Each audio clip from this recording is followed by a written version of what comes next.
पुढील कार्यक्रम प्रसारित करणारे आहेत जॉयस्मेर मिनिस्ट्रीचे मित्र आणि भागीदार.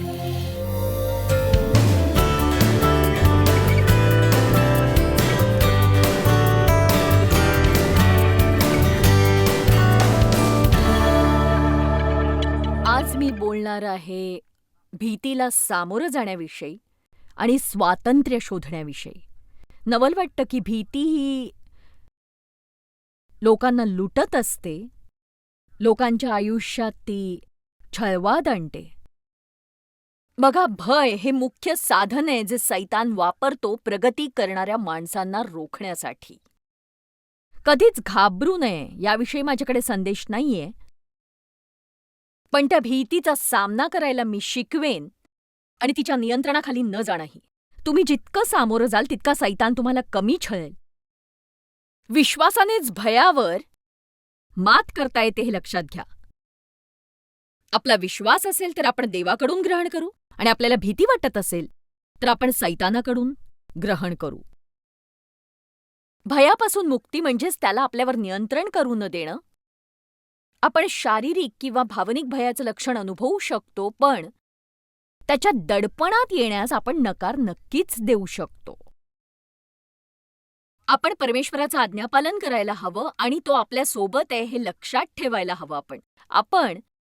आपण भीतीचा सामना करायला हवा, म्हणजेच भीती वाटत असूनही प्रगती करत राहायला हवी. भीती वाटत असतानाही आपण ते करायला शिकू शकतो. साधारण 20पेक्षा अधिक वर्ष झाली परमेश्वराने मला दिलेली ही मोठी समज आणि साक्षात्कार आहे. जोपर्यंत मला भीती वाटत होती, मी भित्री होते आणि भीती वाटू नये असंच मला वाटत होतं. मग मी शिकले की भीती ही समोर येतच राहणार आहे आणि या एकाच मार्गाने सैतान आपली प्रगतीची वाट रोखतो. आपण सतत भीती वाटत जगू शकत नाही. आपण जितकं त्याच्या अधीन होऊ तितकं त्याचं आपल्यावर नियंत्रण असेल. काहींच्या आयुष्यात तुम्हाला अधू करणारी भीती असेल, विचित्र भीती, असाधारण भीती. तुमचं असंही काही भय असेल जे इतरांना सांगायलाही तुम्हाला लाज वाटत असेल. अभ्यास केल्यावर असं लक्षात येतं की लोकांना वाटणाऱ्या भीतीच्या प्रकारांची यादी केली तर त्याने पानोपानं भरतील. तुम्ही जितकं भयाला सामोरं जाल तितकं तुम्हाला हवं ते तुम्हाला करावंसं वाटेल, ते तुम्ही करत राहाल. जे करायलाच हवं, मग भीती वाटो किंवा न वाटो, त्याने तुमची भीती कमकुवत होत जाईल. आज तुम्ही हे लक्षात घ्यावं असं मला वाटतं की केवळ प्रार्थनेनं भय जाणार नाही, तर त्या भयाचा सामना तुम्ही करायला हवा आणि भीत एखादी गोष्ट करायला शिकायला हवी. फिअर, FEAR, म्हणजेच फॉल्स एव्हिडन्स अपिअरिंग रिअल. म्हणजे ज्या गोष्टी घडणार नाहीयेत त्या घडतील अशी भीती तुम्हाला वाटू लागते. आणि मला कळतं की तुमच्या जीवनासाठी तुम्हाला भीती वाटू शकते, पण अनेक गोष्टी ज्यांची आपल्याला भीती वाटत असते त्या घडतच नाहीत. आणि जरी घडल्या तरी त्या गोष्टींपेक्षा आपला अधिक छळ या भीतीने होतो की जर हे घडलं तर. भीतीदायक विचारांपासून तुम्ही जाणीवपूर्वक दूर राहा, कारण ते भीतीच्या खूप जवळ असतं. म्हणजे जणू काही भीतीच असते ती. आपण कित्येकदा म्हणतो, मला तिकडे जायला भीती वाटतेय, मला ट्रॅफिकमध्ये ड्रायव्हिंग करायला भीती वाटते. कित्येकांच्या मनात असा विचार आला असेल की आता ही सभा संपल्यावर घरी परतताना ड्रायव्हिंगची भीती वाटतेय. इकडे मिळालेल्या आनंदाला लुटण्याची संधी तुम्ही सैतानाला दिलेली आहे, कारण आधीच तुम्ही मनात ठरवले की तुम्हाला भीती वाटणार आहे. पण परमेश्वराने तुम्हाला इथे यासाठी आणलं नाही की तुम्हाला परत जाताना भीती वाटावी, तर त्याने तुम्हाला यासाठी आणलं की तुम्ही घरी एका वेगळ्या प्रवृत्तीने जावं. तो तुम्हाला घरी पाठवू इच्छितो, धैर्याने परिपूर्ण, विश्वासाने भरून, त्याच गोष्टींची भीती बाळगत नाही ज्यांच्यासोबत तुम्ही घर सोडलं. आणि आज मी तुम्हाला 7 प्रकारच्या भयाविषयी शिकवणार आहे. काहींना इतरांपेक्षा समजायला जरा वेळ लागेल, काहींना ते माहितीच असेल, पण तुम्ही असं समजा की ही तुमच्यासाठी रिव्हिजन आहे. काही जणांसाठी काही भयप्रकार हे विलक्षण असतील, असे भयप्रकार ज्यांचा आपण विचारही केला नसेल कधी. पण सर्वप्रथम मला बोलायचंय ते दुःखाच्या आणि परीक्षेच्या यातनेच्या भयाविषयी. बघा, दुःख, परीक्षा, यातनेला घाबरू नका, कारण मी खात्रीने सांगते तसंही ते तुमच्या आयुष्यात असणारच. माझी एक मैत्रीण होती जी जवळजवळ 40शीतली होती आणि ती प्रथमच गरोदर राहिली आणि तिला डिलिव्हरीची अतिशय भीती भीती वाटायला लागली. ती म्हणाली की मला भीती वाटते की त्या यातना मी सहन करू शकेन की नाही. मी म्हटलं आपण त्याचं निवारण करूया ना. मी म्हटलं घाबरायची गरज नाही कारण यातना तर होणारच आहेत.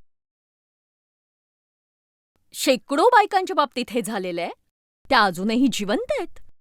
एखाद्या होणाऱ्या गोष्टीची किंवा घडणाऱ्या गोष्टीची भीती आपल्याला वाटताच कामा नये, कारण तशी ती आपल्याला वाटली तर त्याने आपल्या वेदना या वाढत जाणार आहेत हे लक्षात घ्या तुम्ही.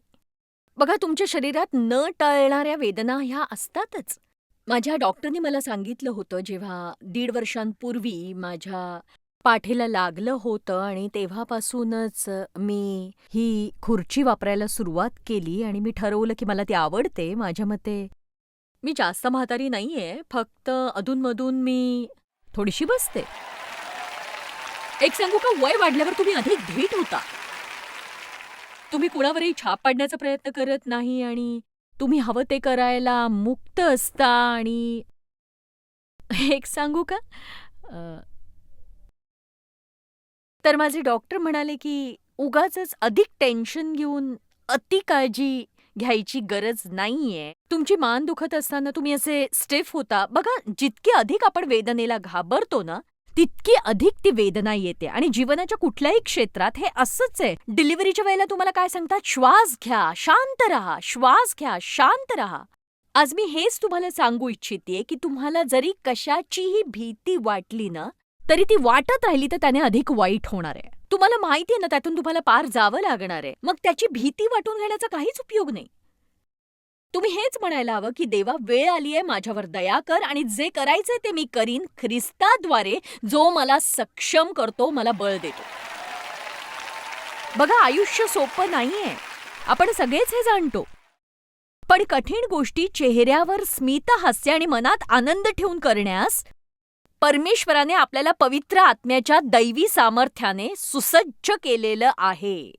कठीणाई करता पवित्र आत्म्याने आपल्याला अभिषिक्त केलेलं आहे. आमेन. ऐकलत का? कठीणाई करता पवित्र आत्म्याने आपल्याला अभिषिक्त केलेलं आहे. आपल्यासाठी सगळं सोपं नसेल, आपण मनाने दुर्बळ नाही आहोत, आपण पवित्र आत्म्याच्या योद्ध्यांनी भरलेले आहोत.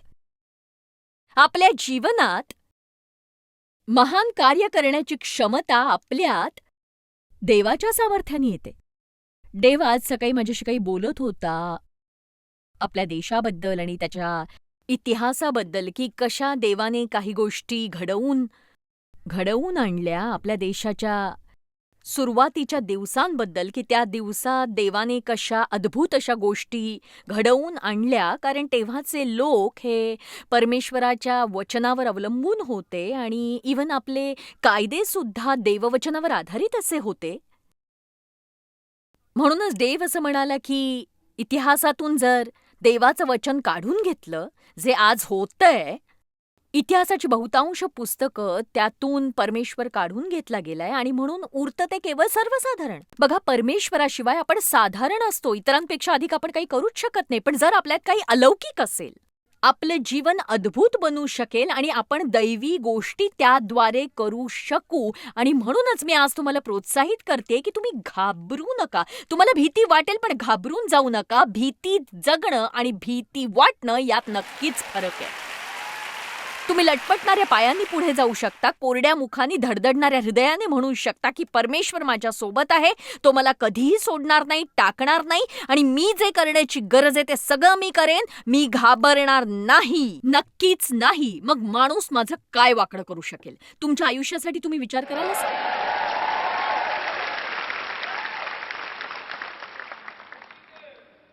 धन्यवाद.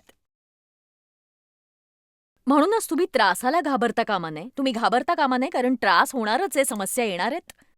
मग तुम्ही म्हणाल हे काय प्रोत्साहन नव्हे, पण हे सत्य आहे. तुम्हाला खोटं सांगून काही उपयोग नाहीये. मी असं सांगणं हा मूर्खपणा ठरेल की बघा, जर तुम्ही विश्वासाची प्रॅक्टिस केली ना तर तुम्ही सैतानाला लांब ठेवू शकता, तो तुमच्या जीवनात कधीच समस्या आणू शकत नाही. हा मूर्खपणा आहे. मला वाटतं अशाच शिकवणीमुळे लोक विश्वास ठेवणं सोडून देतात. त्यांचं तारण होतं, बघा येशू तुमच्या जीवनात सगळं सुरळीत करणार आहे. बहुधा तसं होईलही, पण तुमच्या अपेक्षेपेक्षा त्याला थोडा अधिक वेळही लागू शकतो. त्याची त्याची इच्छा असते की आपण त्याच्यासोबत कठीण गोष्टीही करायला शिकायला हव्यात, आनंदी राहण्यासाठी. मार्क अध्याय 4 वचन 35. त्याच दिवशी संध्याकाळ झाल्यावर तो त्यांना म्हणाला, आपण पलीकडे जाऊया. आता जेव्हा येशू म्हणतो आपण पलीकडे जाऊया, म्हणजे तुम्ही पलीकडे जाल याची खात्री असते. हे सोपं आहे.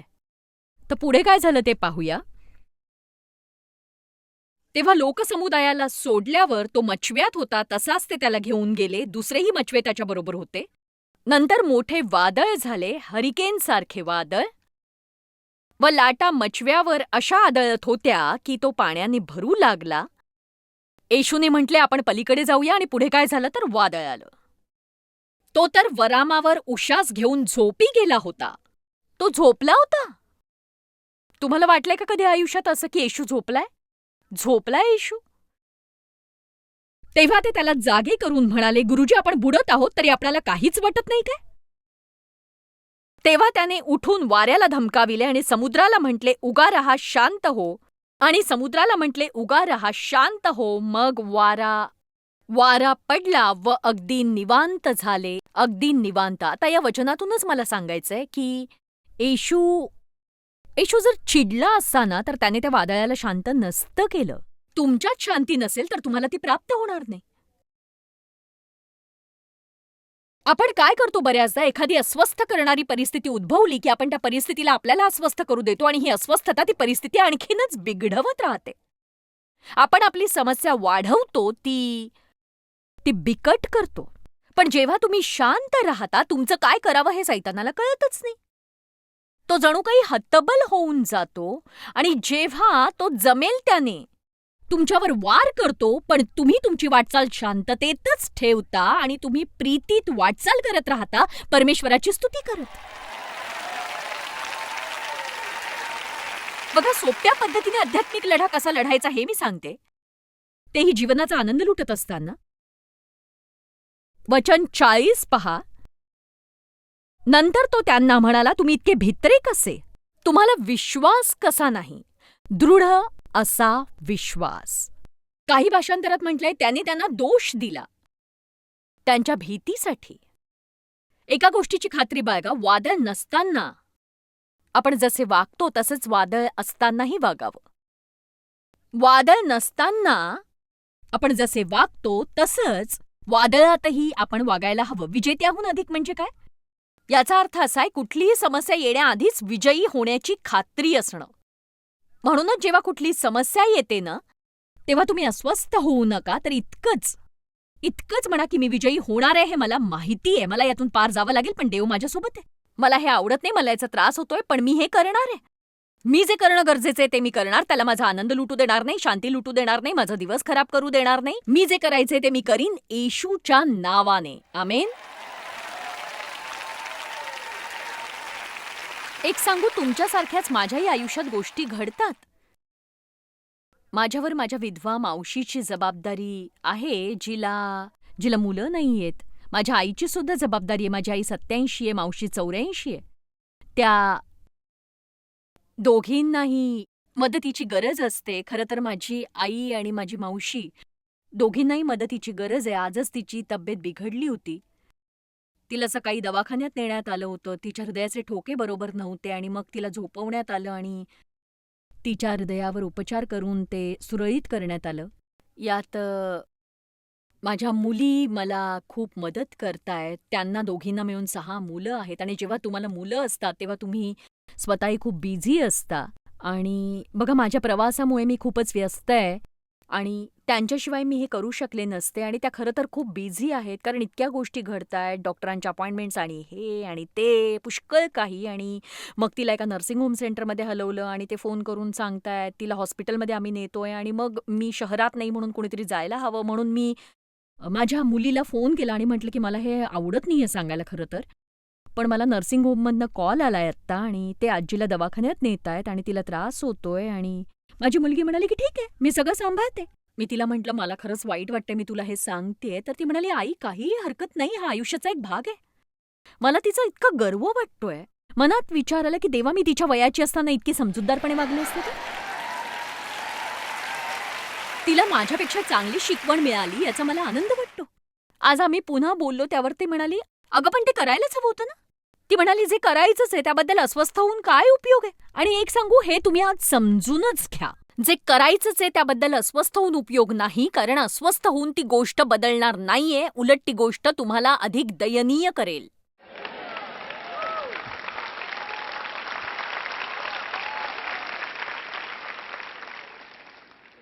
माझ्याकडे एक छोटंसं विधान आहे जे मी तुम्हाला आज सांगणार आहे, जे मी माझ्या नोट्सवर लिहूनच ठेवलंय. सोपं आहे. सामोरे जा, भिवू नका. सामोरे जा, भिवू नका. 1 कोरिंथ अध्याय 16 वचन 9 पौल म्हणाला, कारण मोठे व कार्य साधण्याजोगे द्वार माझ्यासाठी उघडले आहे आणि विरोध करणारे पुष्कळच आहेत. मी म्हणते नवीन पातळी म्हणजे नवा सैतान. तुम्ही कामावर पदोन्नतीसाठी प्रार्थना कराल, पण मी एक सांगू का, मग तुम्ही सुपरवायझर बना किंवा बॉस, त्याचा अर्थ एकच होतो, अधिक लोकांना तुम्ही आवडणार नाही. मी नकारात्मक होत नाहीये, पण हेच सत्य आहे. तुम्हाला वाटेल मी सगळ्यांना आवडत असणार, पण तसं नाहीये हो. केवळ तुम्ही तसं करता म्हणजे इतर सगळे तसं करतातच असं नाही. जितक्या जास्त लोकांना मी शिकवते, तितकेच लोक मी न आवडणारेही असतातच. बघा, तुम्ही आयुष्यात निवड करायला हवी की तुम्ही सकारात्मक आणि चांगल्या गोष्टींकडेच लक्ष केंद्रित कराल. तक्रार करणाऱ्या लोकांना तक्रार करू द्या, त्याने स्वतःला अस्वस्थ करून घेऊ नका तुम्ही. नाहीतर मग तुमचं लक्ष भरकटेल आणि आयुष्यात जे करायचे ते तुम्हाला करता येणार नाही. तुम्ही परमेश्वराला ओळखायला हवं आणि त्याच्यात तुम्ही कोण आहात हे तुम्हाला ठाऊक असायला हवं. तो तुमच्यावर प्रीती करतो हे तुम्हाला जाणवायला हवं. तुमच्या मुक्तीसाठी त्याच्याकडे एक योजना आहे हे तुम्ही ओळखा.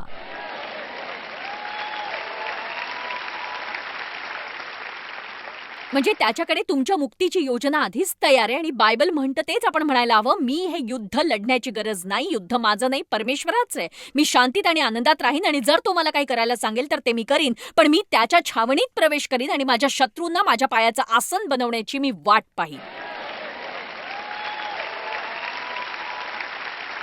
माझी इच्छा आहे आज तुम्ही एक निर्णय घ्यावा, जरी या भूमीवर तुमचा शेवटचा दिवस असला तरी तुम्ही त्याचा आनंद लुटाल. सैतानाला तुम्हाला भयाने छळू देऊ नका. दुसरी भीती, आपल्याला जे हवंय ते न मिळण्याची भीती. बघा, जेव्हा तुम्ही लोकांना नकारात्मक सांगता, तुम्ही खरंच लोकांचे चेहरे पाहायला हवेत. जेव्हा मी त्यांना सांगते, तुम्ही परमेश्वराकडे काही मागितलं आणि त्याने ते दिलं नाही, तुम्हाला हवं ते मिळालं नाही, तर काय कोणीही टाळ्या वाजवत नाही. मी एकदाही कुणालाही टाळ्या वाजवताना पाहिलं नाही. असं वाटतं जणू हा संदेश लोकप्रिय नाही. पण सत्य हेच आहे आणि मी तुम्हाला सांगू इच्छिते, तुमच्यापैकी प्रत्येकाला हवं ते मिळेल असं नाही. काही जण चुकीची प्रार्थना करताय, काही जण चुकीच्या हेतूने प्रार्थना करताय, काही जण तुमच्यासाठी नुकसानदायक प्रार्थना करत आहात आणि तुम्हाला हे ठाऊक नाहीये. सगळ्यांना सगळं मिळेल असं नसतं आणि जर तुमचं परमेश्वरावर खरोखर प्रेम आहे तर त्याच्यावर तुम्ही विश्वास ठेवा.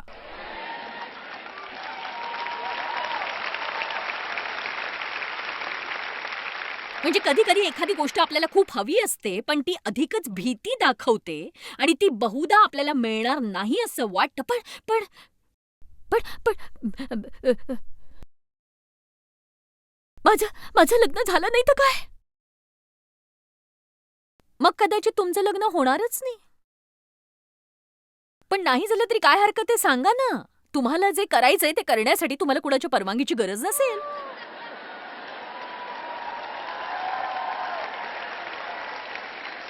बघा, माझं लग्न झालंय, लग्नात नक्कीच काही वाईट नाहीये, पण मी इतकंच म्हणते की तुम्ही कुठल्याही परिस्थितीत सुखी राहू शकता. पण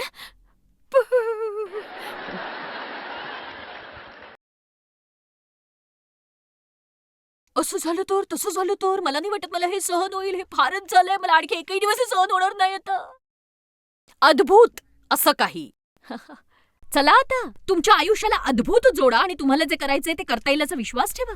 तुमच्याकडे असायलाच हवं असं नाही. सुखी होण्यासाठी तुमचं लग्न हे झालंच पाहिजे असं नाही. सुखी होण्यासाठी तुम्हाला मुलं झाली पाहिजेत असं नाही. सुखी होण्यासाठी तुमची पदोन्नती झाली पाहिजे असं नाही. सुख हे तुमच्यात वसतं. ऐका, मी म्हटलं सुख हे तुमच्यात वसतं.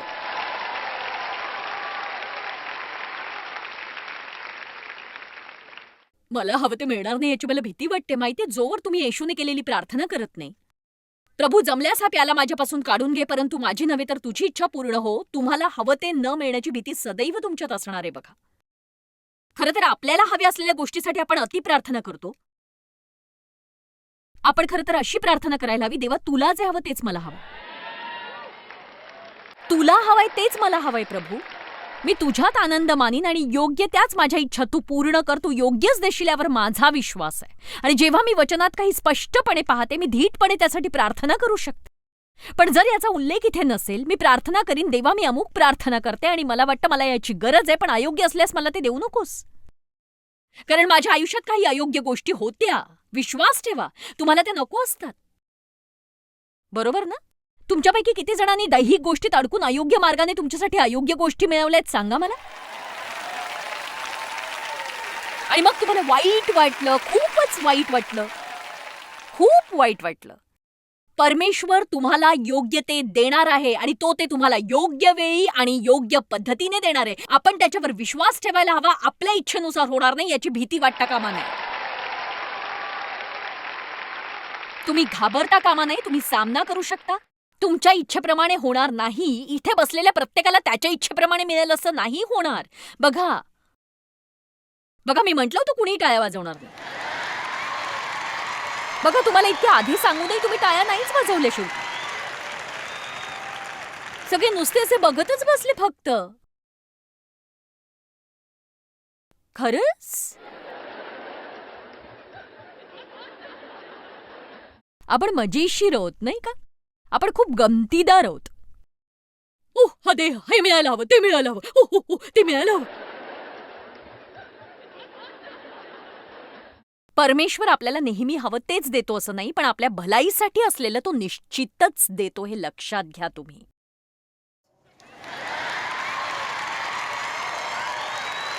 केवळ एखादी गोष्ट सध्या योग्य वाटत नाही याचा अर्थ असा नाही की ती तुमच्यासाठी योग्य नसेल.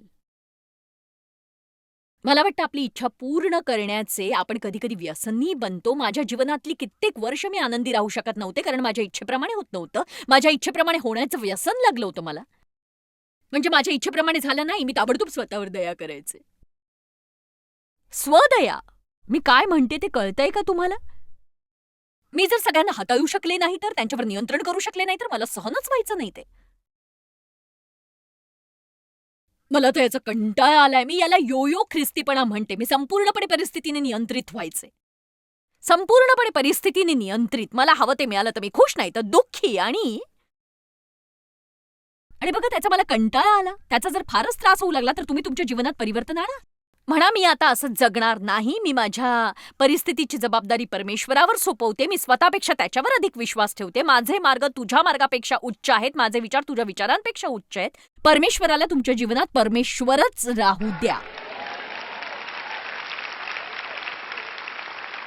आपल्याला हवं ते मिळवण्याच्या प्रयत्नात आपण स्वतःचं जीवन दयनीय करतो, पण आपल्याला हवं त्या इच्छेपेक्षा अधिक आपण परमेश्वराची इच्छा ग्रहण केली तर आपली शांती आणि आनंद कित्येक पटीने वाढेल. आपल्या इच्छेप्रमाणे होईल की नाही याला भिवून उपयोग नाही. सत्य हे आहे, प्रत्येक वेळी तुमची इच्छा पूर्ण होणार नाही. म्हणूनच वास्तवाचा आनंद लुटा. या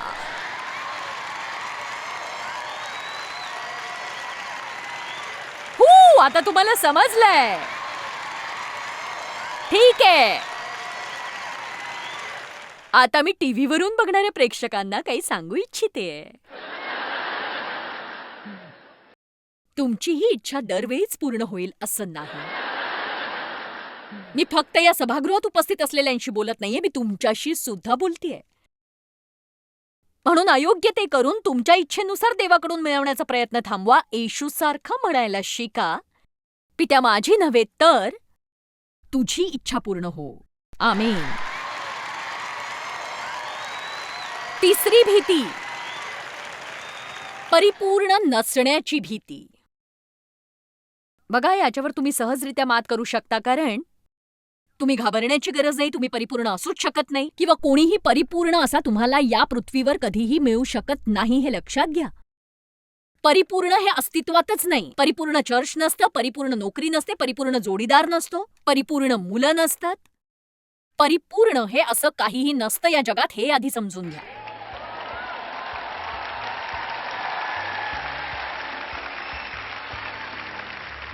म्हणूनच अपरिपूर्णतेतच समाधानी राहायला शिका. खरं तर भयाने तुमच्या जीवनावर मुळीच राज्य करता कामा नये. तुम्ही त्याचा सामना करू शकता आणि जिंकू शकता, आणि तुम्ही ते करायला हवं जे करून तुम्ही ख्रिस्तात मुक्ती मिळवू शकता. तुम्ही ते करायला हवं जरी भीत करावंसं वाटलं तरीही.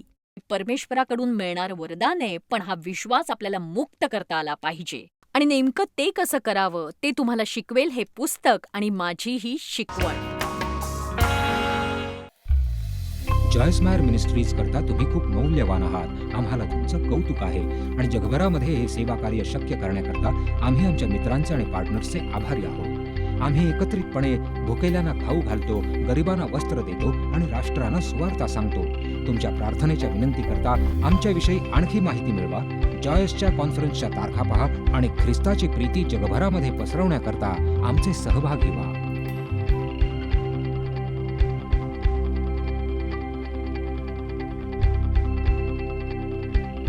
याचा सर्व खर्च जॉयस मायर मिनिस्ट्रीचे मित्र आणि भागीदार करत आहेत.